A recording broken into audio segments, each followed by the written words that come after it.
جس کی نظر ہمیشہ لوگوں کی کمیوں پر ہوتی ہے، اس کو اللہ 2 تکلیفیں دنیا میں ہی دے دیتے ہیں۔ ایک تو وہ ہر وقت غصے کی حالت میں رہتا ہے، ہر وقت غصے کی حالت میں رہے گا، اور ہر وقت کا ایک غم اللہ اس کو دیں گے۔ وہ ہر وقت غم کی حالت میں رہے گا، ایک غم لگا رہے گا اس کو، اور مرنے سے پہلے وہ جس کی کمی بیان کر رہا ہے ان کی ساری کمیاں اللہ اس کو دے کر ماریں گے۔ جو لوگ عبادت نہیں کرتے، نماز نہیں پڑھتے، ان لوگوں کے لیے بہت اچھی سی بات شیئر کر رہی ہوں۔ ایسے اللہ کے بندے جو کبھی وقت نہیں نکالتے نماز پڑھنے کے لیے، انہیں عبادت کرنے کا خیال بھی نہیں آتا، اصل میں ایسے لوگوں کو اللہ نے اپنی طرف بلایا ہی نہیں ہے۔ ہمیں لگ رہا ہوتا ہے کہ اس میں ہماری مرضی شامل ہے، نماز پڑھنا، عبادت کرنا نہیں کرنا۔ ہمیں لگتا ہے ساری زندگی ہمارے اختیار میں ہے۔ یہ ہدایت ہے اللہ کی طرف سے کہ یہ عطا ہے، یعنی اللہ نے ابھی آپ کو اس قابل سمجھا ہی نہیں ہے کہ وہ آپ اس کے پاس جائیں۔ اس چیز پر ہمیں زیادہ پریشان ہونا چاہیے، ڈرنا چاہیے، اس چیز کے اوپر سوچنا چاہیے، اس چیز کے اوپر کہ ہمارا بلاوا ابھی تک کیوں نہیں آیا ہے، وہ کیوں آپ کو اپنے تک نہیں لانا چاہتا۔ تو اب آپ یہ سوچیں گے کہ ہمیں یہ ہدایت ملے گی کیسے، کب ہمیں اللہ اپنی طرف بلائیں گے، کب ہم دل سے خواہش ہوگی کہ چلے نماز پڑھتے ہیں، نماز کا وقت ہو گیا ہے، یا اذان ہونے سے پہلے ہم نماز کی تیاری کرنے لگیں گے۔ یہ ممکن ضرور ہے، لیکن یہ تب ممکن ہے جب ہمارے اعمال میں سے کوئی ایک ایسا عمل ہو جو اللہ کو پسند آ جائے۔ ہمارے اعمال میں سے کوئی ایسا عمل ہو جو اللہ کے بارگاہ میں پیش کیا گیا ہے، جو اللہ کو پسند آ گیا ہے اور اللہ ہمارے سے راضی ہو گئے ہیں، تو یہ تب ضرور ممکن ہے کہ اللہ ہمیں ہدایت بھی دیں گے اور اپنی طرف بھی بلائیں گے، اور ہمیں دل سے نماز پڑھنے کی توفیق عطا کریں گے۔ پیارے نبی صلی اللہ علیہ وسلم نے فرمایا ہے، میری یہ چند باتیں مان لو، دنیا بھی تمہاری اور آخرت بھی تمہاری۔ پہلی بات، ہمیشہ سچ بولنا، کبھی جھوٹ نہ بولنا۔ دوسری بات، کسی کو دھوکہ نہ دینا۔ تیسری بات، اپنے اخلاق اچھے رکھنا۔ اگر آپ اپنی زبان پر قابو کر لیں گے، یہ سب سے اعلیٰ اخلاق ہیں۔ اور چوتھی بات، رزق حلال کمانا۔ رمضان بڑا مقدس مہینہ ہے، جو رمضان میں گناہ کرے گا، حدیث میں مفہوم ملتا ہے، جو ایک گناہ رمضان میں کرے اس کے 1 سال کے اعمال برباد کر دیے جائیں گے۔ اپنی زبان پر، اپنی آنکھوں پر، اپنے کانوں پر قابو رکھنا ہے۔ صرف کھانے پینے سے رکنے کا نام روزہ نہیں ہے۔ آنکھوں کا روزہ یہ ہے بندہ حرام نہ دیکھے، زبان کا روزہ یہ ہے بندہ حرام نہ بولے، پیٹ کا روزہ یہ ہے بندہ حرام نہ کھائے۔ ایک چیز پورا رمضان آپ نے استعمال نہیں کرنی ہے، وہ غصہ ہے۔ عین افطاری کے وقت بھی بندہ غلط بات کر دے، اس کو سہنا ہے، خود سے یہ کہنا ہے، روزہ ہے، رب کی رحمت برس رہی ہے، جا میں نے تجھے اللہ کی رضا کے لیے معاف کیا۔ اور ذہن میں یہ حدیث یاد رکھنی ہے کہ نبی اکرم صلی اللہ علیہ وسلم نے فرمایا ہے، تو رب کے بندوں کو معاف کر، اللہ تجھے معاف فرمائے گا۔ پیارے نبی صلی اللہ علیہ وسلم فرماتے ہیں، جس نے رب کی رضا کے لیے کسی کی افطار کرائی، جتنا ثواب اللہ روزہ رکھنے والے کو دے گا، اتنا ہی افطار کرانے والے کو بھی عطا کرے گا۔ اور ایک بڑی پیاری حدیث ہے جس میں نبی پاک صلی اللہ علیہ وسلم فرماتے ہیں، جس نے حلال کھانے اور حلال پانی سے کسی کا روزہ افطار کرایا، تو فرماتے ہیں فرشتے اس بندے کے لیے رمضان کے دنوں میں، رمضان کے گھڑیوں میں دعا کرتے ہیں، اور جناب جبرائیل علیہ السلام اس کے لیے شب قدر کی رات دعا کرتے ہیں۔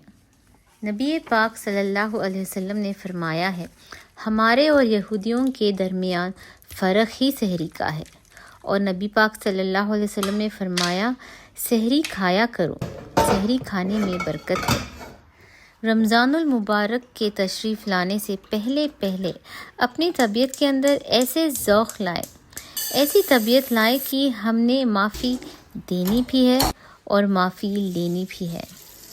نبی اکرم صلی اللہ علیہ وسلم نے فرمایا ہے، جس نے روزہ رکھا اللہ کی رضا کے لیے، جس نے تراویح پڑھی اللہ کی رضا کے لیے، اس کے پچھلی زندگی کے سارے گناہ اللہ معاف فرما دیتے ہیں۔ رمضان کے مہینے میں اللہ فرماتے ہیں، میرے محبوب کی امت کے لیے ایک فرض کو 70 کے برابر کر دو، پھر فرماتے ہیں نفل کو فرضوں کے برابر کر دو، اور پھر فرماتے ہیں جو رات کو تراویح پڑھے گا اور دن میں روزہ رکھے گا، آخری رات اسے ایسے دھو دوں گا، اسے دھو دھو کے پاک کر دوں گا کہ اس کے ذمے گناہ کا ایک ذرہ بھی باقی نہیں بچے گا، سب گناہ اللہ تعالیٰ اس کے معاف فرما دیں گے۔ نبی پاک صلی اللہ علیہ وسلم نے فرمایا ہے، روزہ ایک ڈھال ہے، لہٰذا روزے دار کو چاہیے کہ وہ نہ تو گالی گلوچ کرے اور نہ ہی جاہلوں جیسا کام کرے۔ اگر کوئی آدمی اس سے لڑے یا اسے گالی دے تو اس کو 2 بار کہہ دے کہ میں روزے سے ہوں۔ اس ذات کی قسم جس کے ہاتھ میں میری جان ہے کہ روزے دار کے منہ کی بو اللہ کے نزدیک کستوری کی خوشبو سے زیادہ بہتر ہے۔ اللہ کا ارشاد ہے کہ روزے دار اپنا کھانا پینا اور اپنی خواہش میرے لیے چھوڑتا ہے، لہٰذا روزہ میرے ہی لیے ہے اور میں ہی اس کا بدلہ دوں گا، اور ہر نیکی کا ثواب 10 گنا ہے۔ نبی پاک صلی اللہ علیہ وسلم نے فرمایا ہے، جنت کا ایک دروازہ ہے جس سے ریان کہتے ہیں، قیامت کے دن روزے دار اس سے داخل ہوں گے، ان کے علاوہ دوسرا کوئی اس میں سے داخل نہ ہوگا۔ آواز دی جائے گی، روزے دار کہاں ہیں؟ تو وہ اٹھ کھڑے ہوں گے، ان کے سوا اور کوئی اس میں سے داخل نہیں ہوگا۔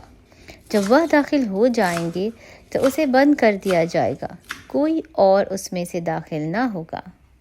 رسول اللہ صلی اللہ علیہ وسلم نے فرمایا ہے، جب رمضان کا مہینہ آتا ہے تو آسمان کے دروازے کھل جاتے ہیں اور دوزخ کے دروازے بند کر دیے جاتے ہیں اور شیاطین کو جکڑ دیا جاتا ہے۔ اب سوال پیدا ہوتا ہے کہ رمضان میں جب شیطانوں کو زنجیروں میں جکڑ دیا جاتا ہے تو ساری زمین پر اللہ کی نافرمانی کیوں ہوتی ہے؟ تو اس کا جواب یہ ہے کہ آدم علیہ السلام کی اولاد کو گمراہ کرنے والی کئی طاقتیں متحرک ہیں، صرف ایک طاقت کو بے بس کر دیا جاتا ہے۔ رسول اللہ صلی اللہ علیہ وسلم نے فرمایا ہے، جمعے کے دن مسجد کے دروازوں میں ہر دروازے پر فرشتے مقرر ہوتے ہیں، جو سب سے پہلے آئے یا اس کے بعد آئے اس کو لکھ لیتے ہیں۔ پھر جب امام منبر پر بیٹھ جاتے ہیں تو وہ اپنے صحیفے یعنی رجسٹر لپیٹ کر خطبہ سننے کے لیے آ جاتے ہیں۔ اسے یہ معلوم ہوتا ہے کہ خطبہ شروع ہونے کے وقت یا اس کے بعد آنے والے لوگ جمعے کے اضافی ثواب سے محروم رہتے ہیں۔ رسول اللہ صلی اللہ علیہ وسلم نے فرمایا ہے، کوئی تم میں سے یوں دعا نہ کرے کہ یا اللہ اگر تو چاہے تو مجھے بخش دے، اگر چاہے تو مجھ پر رحم فرما، بلکہ یقین کے ساتھ دعا کرے، اس لیے کہ اللہ پر کسی کا دباؤ نہیں ہے۔ جب اللہ سبحانہ و تعالیٰ سے مانگ رہے تو یہ ضرور یاد رکھیں کہ مایوسی کو اپنے پاس پھٹکنے بھی نہ دیں۔ رسول اللہ صلی اللہ علیہ وسلم نے فرمایا ہے، تم میں سے ہر ایک کی دعا قبول ہوتی ہے، بشرطے کہ وہ جلد بازی کا مظاہرہ نہ کریں، یعنی یوں نہ کہیں میں نے دعا کی تھی اگر قبول نہیں ہوئی۔ رسول اللہ صلی اللہ علیہ وسلم مصیبت کے وقت یہ دعا کرتے تھے، اللہ تعالیٰ جو بڑی عظمت والا اور رحم والا ہے، اس کے علاوہ کوئی معبود حقیقی نہیں، اللہ بڑے تخت کا مالک ہے، اللہ کے علاوہ کوئی سچا معبود نہیں، وہی آسمانوں زمین اور عرش کریم کا مالک ہے۔ یہ جو تعریفی کلمات ہیں، ان کو پڑھنے کے بعد مصیبت اور آزمائشوں سے محفوظ رہنے کی دعا مانگتے تھے۔ ان تعریفی کلمات میں اتنی طاقت ہے کہ ان کو پڑھنے کے بعد مصیبت ٹلتی تھی۔ نبی پاک صلی اللہ علیہ وسلم نے فرمایا ہے، اللہ تعالیٰ نے رحمت کے 100 حصے بنائے ہیں، ان میں سے 99 حصے اپنے پاس رکھے ہیں اور ایک حصہ زمین پر اتارا ہے۔ اس ایک حصے کی وجہ سے مخلوق ایک دوسرے پر رحم کرتی ہے۔ رسول اللہ صلی اللہ علیہ وسلم نے فرمایا ہے، آپس میں دشمنی اور جلن نہ کرو، میل جول نہ چھوڑو، اللہ کے بندوں بھائی بھائی بن کر رہو۔ بخاری کی ایک روایت کے مطابق آپس میں غصہ رکھنے والوں سے بہتر وہ ہے جو اپنا غصہ تھوک کر سلام کرنے میں پہل کرتا ہے۔ صحیح بخاری کی ایک روایت میں یہ بھی ہے کہ اگر وہ سلام کا جواب دے دیں تو دونوں ثواب میں برابر ہیں، ورنہ دوسرا گناہ کو سمیٹ لیتا ہے۔